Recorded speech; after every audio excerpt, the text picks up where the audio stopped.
been a while, but we're going to do a swap the diffs out, take the 1100 out, and we're going to drop a 750 or an 850 to drop the revs at your top end down, so it'll be like giving it another gear. Today I'm using an XS 750 diff because in Australia that's what I could get my hands on at the time. Very little difference between the 750 and the 850. There is a difference, but very tiny. We've taken the wheel out, taken the diffs off, taken most of it out, but I thought we'll start with the drive shaft, the easiest way to get your drive shaft out of the swing arm without overly swearing and cursing and causing blood vessels to pop in your forehead. So, drive shaft's deep in there, so you can't get a screwdriver in there. And your pliers, you can't really get pliers because in the centre of your drive shaft is a big taper. So if you grab yourself, do you see that, Ed? Yep. So if you grab yourself a piece of tyre wire, it hasn't got to be super strong, bend it roughly to the shape of the inside of your wheel, inside of your drive shaft, put a little bit of a step on it so that it can go inside, and you push it down over the behind the drive shaft. I'll make a wire out of me now.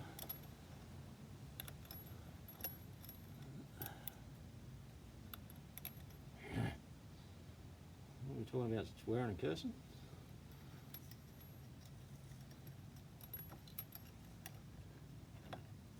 Cross them over.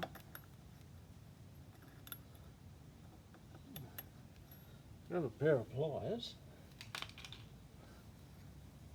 with you. And there you go. So that's the easiest way to get your drive shaft out. Getting it back in again is another option. The why it takes a lot of getting out of your universal is because you have a ring clip. So here's one on this. So you can see how it stands proud of the shaft. Well, on the 1100, the back of the universal's here, so you have to manoeuvre the spring down inside like that before it'll come through the spline. So that's the difficulty in getting your drive shaft out of the universal on the 1100. To do this, the diff swaps with the 750 and the 850, you can't just take, so this is a 750 diff, this is our 1100 diff. You need a spacer that goes on the end of the drive shaft, like so. The reason you need that shaft, that spacer, over the end of your drive shaft is because the spline in the 1100 diff comes right out to the edge. So there's your spline right there. On the 750 diff, it is set back down inside about 16 to 17 millimeters. So the spacer on your drive shaft, although now this only goes so far into the universal yoke, still plenty of grip and torque and whatever you want to call it, enough grab for the splines to work and seat this part of your drive shaft, the male part, down inside the female on the 750. The other thing we came across is the 750 and the 1100 springs are far longer. You can see here they're the same length here, they're the same length there. What we found is the difference inside the centre for where your springs sit. So we're going with the shorter spring from the 750 diff for the drive shaft, and that sits, as you can see, that sits just sits there, and it's still, you've still got to push it down. So, and that spacer there would make sure that your male spline here slides down into the one inside the diff.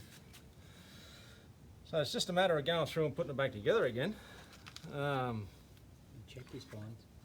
Well, yeah, check your splines. We're looking for, and this is a good one to look at, if it's in the sun, you can see the edge of the gold. I don't have another spline, another drive shaft, so this one's going back in. But you can see little tiny steps. You can't really feel them. You can just feel the edge, and the hard facing's gone off it a little bit. So that'll be something to keep an eye on when you change your tyres. Next time you take your rear wheel out, just pop your diff off and just keep an eye on that and re-grease it, and just keep an eye on it. And at some point in time you may need to replace your drive shaft itself. But today, that's going back in the bike. Now once you've taken this out of your universal yoke up inside, your universal yoke drops down. So then you've got to stand, get your fingers in there, so you turn your motor around until the drive shaft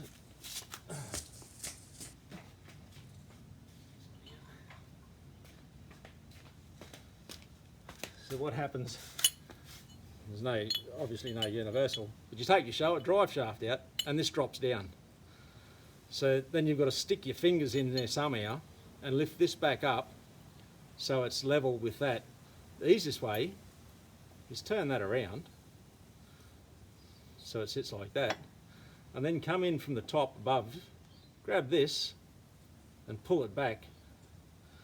So you're pulling that back up in there, and that'll stand there, and then you slide your drive shaft up through underneath, through the centre. So you just reach in underneath your boot, grab hold of your universal, which is turned. We should be able to get it. There's drive shafts on there, there's spring clips on there. You lift it up.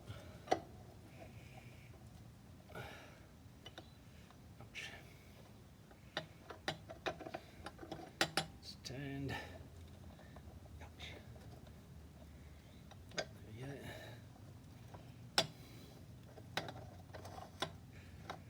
It just takes, you just got to feel where the spline grabs hold of the, it's there somewhere. There we go. No. That's got it. So now you've found that, you just move it with your finger so you're happy with where it's going.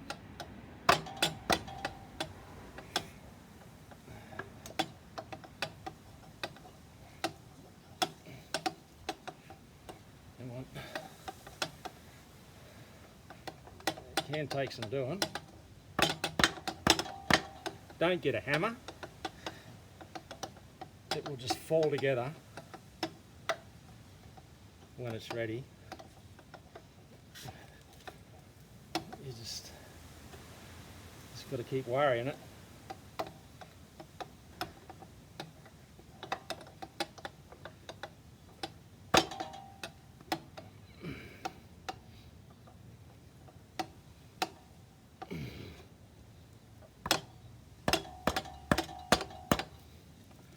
Because you can't see, really. You can't see what you're doing. So that's, you're just feeling the splines grab one another.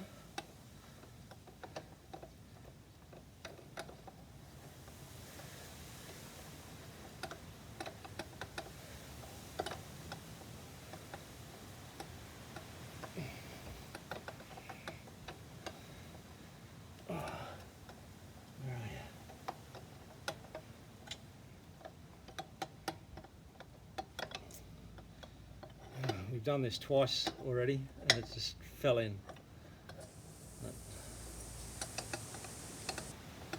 As always, on the camera, it doesn't want to work. Right.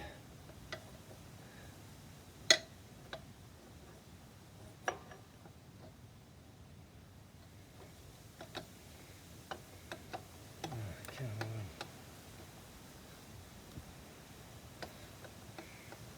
on.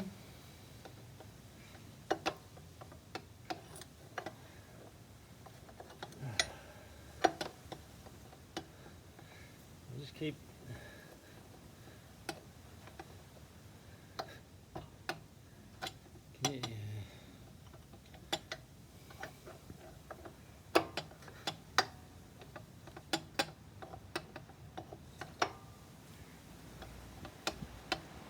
it's on the bloody,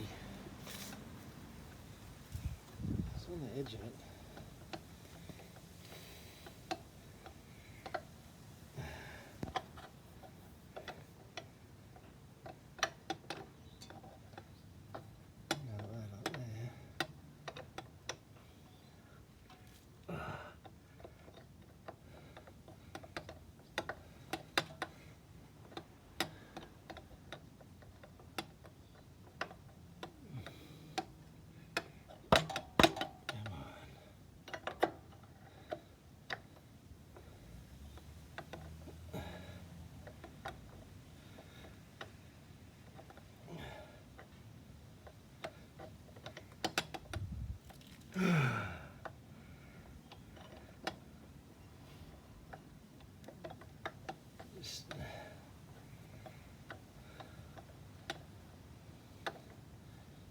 Take some doing, and then all of a sudden it'll just pop in.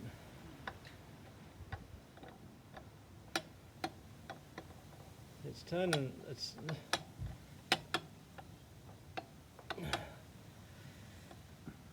no hammers, he said. You just want to get a hammer and belt the crap out of it. That's what you want to do. Where's the spring? It's a bit crappy, isn't it? It's from a previous job we were doing. That should.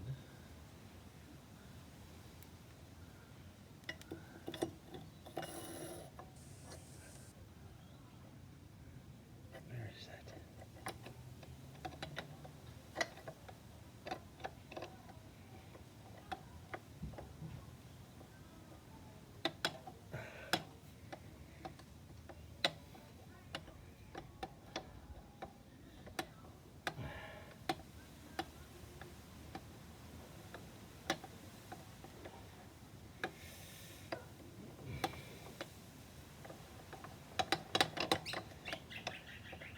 How long did it take us the first two times there? 5 seconds. 10 seconds on the first go.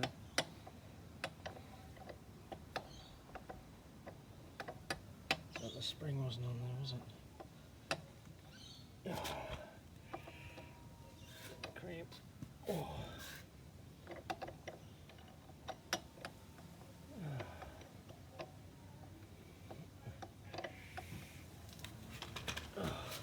Ouch.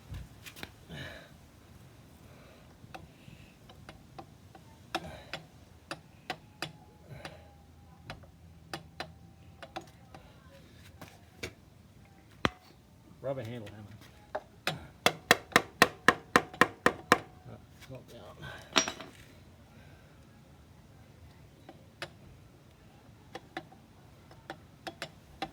There you go. Ta-da! Ta-da! Just like that. You don't need to belt. You don't need to belt it with a bloody great sledgehammer. And see, that spacer has brought that out. This part here was sitting well inside, so that's brought that out to compensate for the distance between those two diffs. So there you go. That took some doing. So now it's just a bit of molly. Put on there a bit of fresh stuff.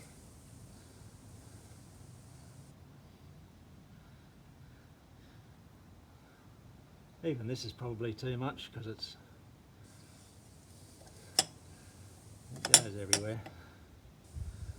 But yeah, the amount you use it, that's going to be plenty. We can stick a bit more down in here. Oh, actually, let's put some in there.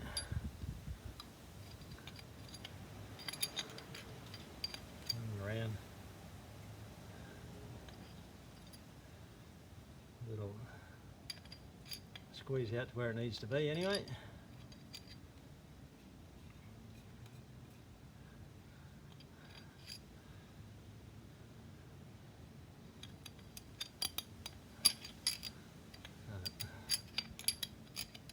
Right. So,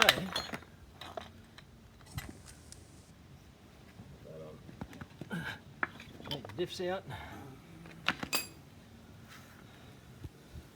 When we do it, putting our diff on, great. Crap all over there, mate. Have to clean that off all in. Put it together.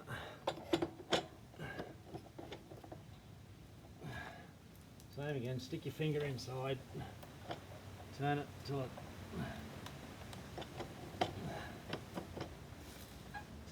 wants to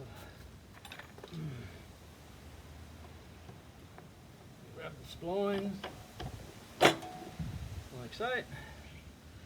Then your washers and your springs, spring washers and your bolts. You can feel that spring working against the drive shaft as it is. Now do these up, but don't do them up tight until you have the wheel in, because the wheel, if you do these up and your diff's crooked, you're going to have trouble driving, pushing your axle through. So leave it a little bit loose until you put your axle in, get your diff and your axle and your wheel square, and then you finish doing these diff nuts up. But that's the wise. Righto, so there were a couple of things that we omitted to mention. The 750 and the 850 diff have breather holes into this spline. So they have this oil seal that sits against your swing arm.